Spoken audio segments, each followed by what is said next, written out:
All right, welcome guys. I'm here with my special guest. This is Danny from PluginPlay. Nice to meet you. Nice to see you all. Happy to be here. Thanks for having me, Hieu. You're so professional. I hate you.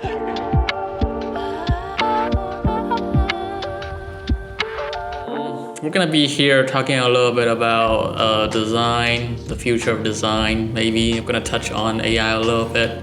So how did you start out creating After Effects scripts in the first place? Well, it probably started when I was back in grade school, and I was first playing around with Final Cut Pro and Film My Friends, having different events, and I would compile them together into these hype videos and music videos. I would just be my friends. So I had a bunch of different practice. When I went to college, I first heard of After Effects and started getting really involved in After Effects, and was just my mind was blown by just how much pure creativity can go straight into this software. You're only limited by your creativity at the end of the day. And so that made me latch on to motion design and animation. So I fell in love with After Effects, ended up dropping out of college to go and pursue an After Effects career as a motion designer. Once I did that, I got this job at this startup company in Kentucky.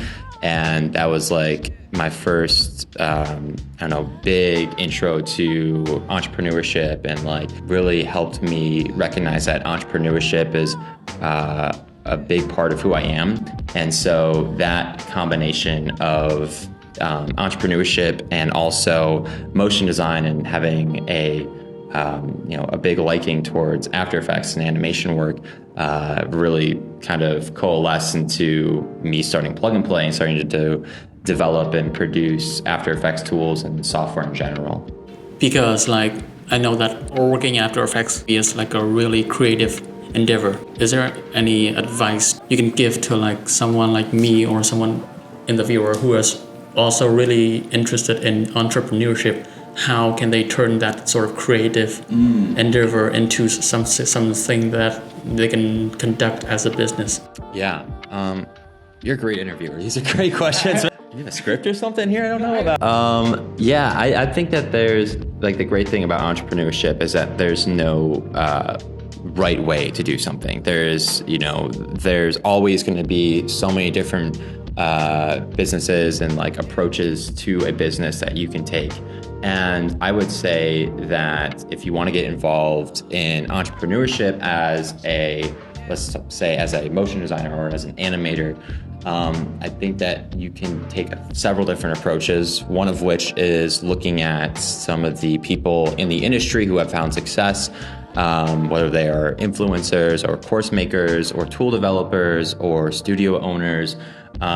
Those are just a handful of different entrepreneur business owning paths that you can take as an animator to scratch that entrepreneurship itch. So you can look at others and see how they're doing it, and try to not reinvent the wheel. And of course you can do a more risky route, and you can try and create something that's completely new. An example of that would be something like the animation software called Rive, which is a brand new, really cool UI animation web-based tool that allows you to create these web-native animations. There's no right answer for that question. Now, I will say, as an animator and as a designer, especially in the motion design world, a lot of these folks operate as freelancers. So that in itself is being an entrepreneur. You're owning a business. You are, you're selling. You're trying to get clients in the door. You're learning project management and how to deal with clients and do customer support and how to negotiate contracts. All that stuff is, what makes an entrepreneur. You are running a business as a independent contractor, or whatever you technically classify yourself as. A lot of people who operate as freelancers are in turn business owners and entrepreneurs. So as soon as I think you recognize that and realize that you're running a business, you might have a different approach to how you operate your freelance career. And is there a resource somewhere that people can do research on their own, where they can start, or is there like a place where they can find a mentor to help them do that sort of? Did you start out with a mentor? I started out with, I wouldn't necessarily call it a mentor, but I surrounded myself with people and like news and ideas and like newsletters about entrepreneurship and design and animation. So I don't know if I necessarily know where to go and find a mentor.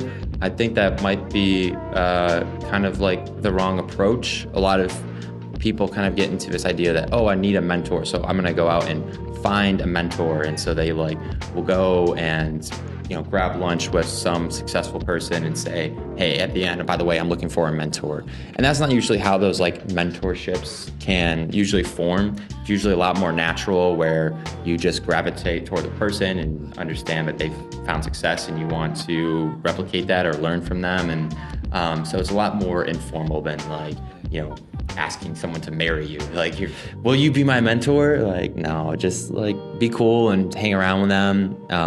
And yeah, find successful people in your world and spend more time with them. They say that, you're a product of the five closest people around you.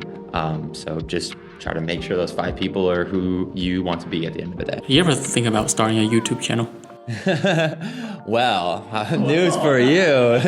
I actually do have a YouTube channel, and I should say PluginPlay has a YouTube channel, but I feel like I need some questions for you now. Like, where have you found any mentors, or like how have you been inspired to keep creating in this industry? Has it been through following others or finding a mentor, or what has been your process? I feel like I spend most of my time trying to figure out what my next step is, instead of I'm not against the idea of finding a mentor. Yeah. I think that's finding someone who can like guide you through all the process and guide you through all the steps of how to create this beautiful animation or even business. But I think most of the time, people around me just tend to like spend way more time consuming the idea of other people that they doing this, this is the next step. That became like a consumer product to them, instead of taking the necessary step, like taking action to figure out. I think I just function way better when I'm doing and learning stuff. Yeah.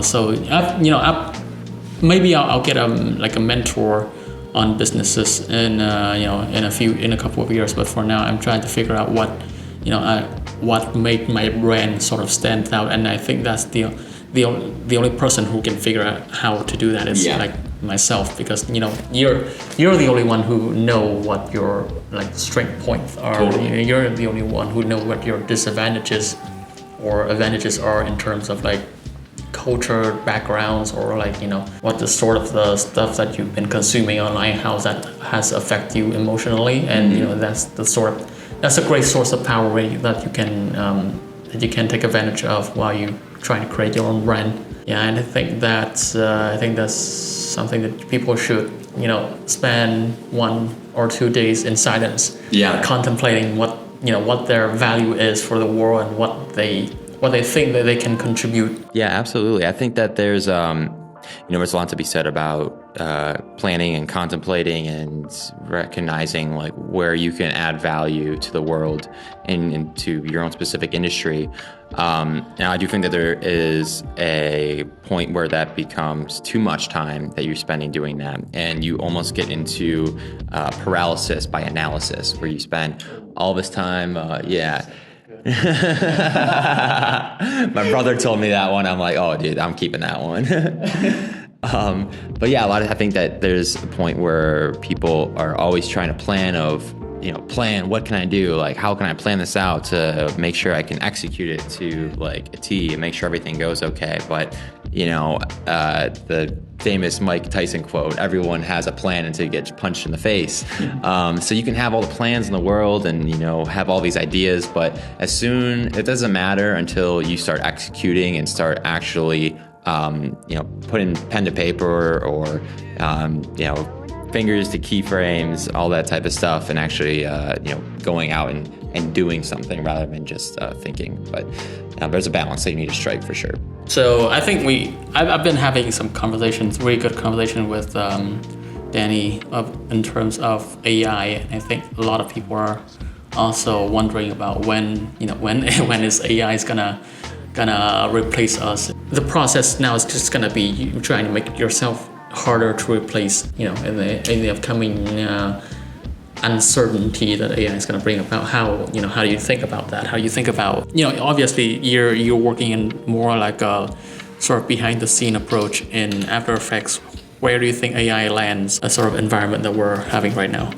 So I think that in terms of video editors and just people in the digital media space, we've already seen how AI is starting to creep into our world. And I think that people who are the most insulated in our industry are going to be the animators and the people doing 3D animation, 2D animation, not necessarily video editing. We're already starting to see how easy it is going to be to create stock footage and to create automated, like edited videos using AI. I think that is something to not necessarily be scared of, but to be cognizant of. At the end of the day, there are always going to be clients who do not necessarily know what they need and do not have the patience to properly execute on design.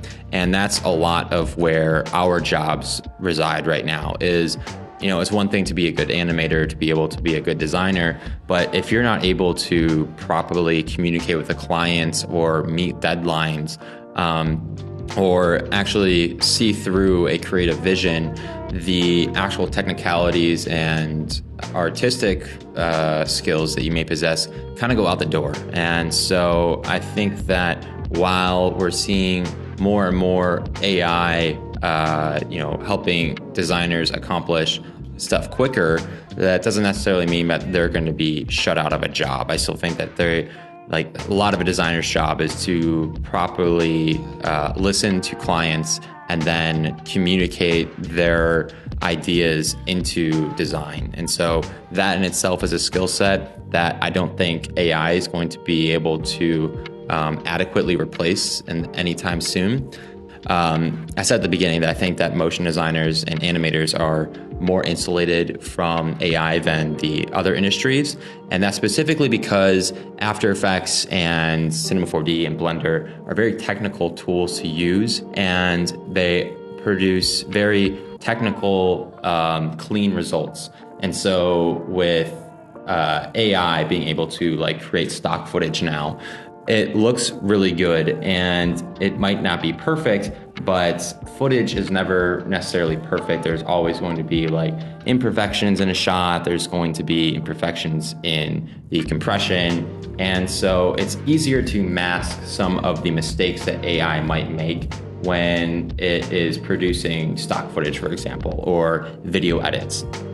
But with motion design and animation work, it's very technical, it's very vector based, so you can very easily spot out imperfections in vector logos or in animation work. Very technical, as in terms of shifting a animation over by one keyframe might change the entire look of the animation.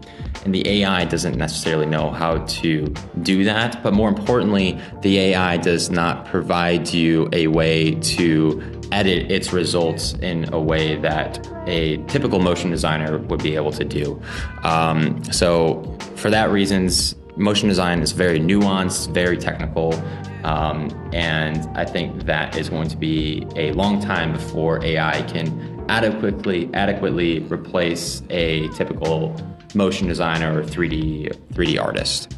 But I have seen some of the AI logo animation websites, and I think that School of Motion, or I think it was School of Motion, they did a campaign where they would go through and they would type in, or they would ask for a certain logo animation of a sunset logo being animated, and then they'd showcase the one that AI made, which is basically one part of the logo animates up from the bottom of the screen and the text scales on or something like that. And then they showed what a professional 2D animator does, and it's just there's no similarity at all. The gap is massive right now. If I can put an example right now, maybe something Ben Marriott. How do you say it? Ben Marriott or Ben Marriott? I don't know which the pronunciation is correct. Yeah. Ben Marriott. Let's go with that. Small YouTuber called Ben Marriott. Yeah, you've never heard of it. Yeah, he's got this serious thing going on where he animates supposedly bad, awful logo design from the past, and then he put them into animation. Oh, and then really? he put a sort of motion design twist onto them. Okay. So basically that's telling the story behind that. Let's say he takes a London Olympic logo, for example, and he puts like a narrative beyond that. He's put like things that indicates England, things that indicates the UK, and put it before it, and it turns into this whole complete narrative. Oh wow. Yeah, I think that's like a human problem to solve. Yeah. If there's one example that regards to nuances, that's one thing I can point out to that.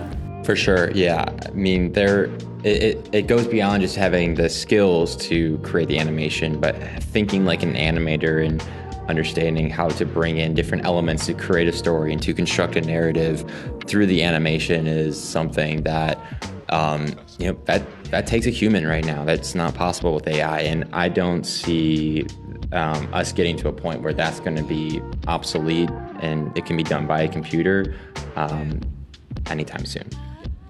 Shout out to humans. Yeah, let's go humans. Let's go. For all those that are watching and are human right now. Shout out to my boy Nuances. Humans. This one's for you. All right, check out Danny from PluginPlay. Maybe you can talk a little bit about that. Yeah, totally. So yeah, a little bit of background information. I've been selling products, After Effects tools, scripts, and plugins on AE scripts since 2017. Before then, I was a motion designer doing a lot of 2D stuff, a lot of compositing, a lot of character designs. Along the course of my career, started just recognizing different effects and workflows that I wanted to accomplish in After Effects that I couldn't do natively. So I started hiring different developers and working with different animators to create After Effects products that help out just normal After Effects users create different effects and just accomplish their job quicker at the end of the day. So yeah, that's been the past 6 years, and now we're starting to put all of our different tools onto our own platform. And it's an all-access platform. Subscribe, get access to all our tools. And yeah, we got a lot of new developers and engineers coming in to really ramp up the amount of products that we're putting out there. So, but we sell a lot of different extensions, which help primarily with workflow related stuff. So one of our most popular tools is called Data Mosh, and that allows you to render out footage from After Effects, data mosh it, basically do like various glitch effects on top of your footage in the background. We call it real video glitching because it actually like tampers with the media compression algorithms.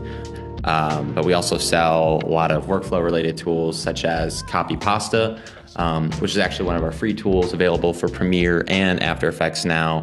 And really simple one, basically just allows you to copy the current frame in your copy the current frame in your composition or sequence, use our tool to paste that into After Effects. Just provides a really easy workflow for getting files into and out of After Effects from Premiere.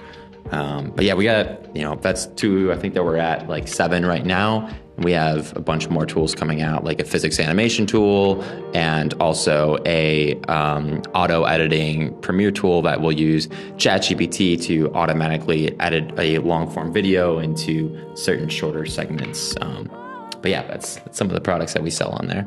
That's awesome. And yeah, make sure you guys check out pluginplay.app and use the code Jesus, what is this?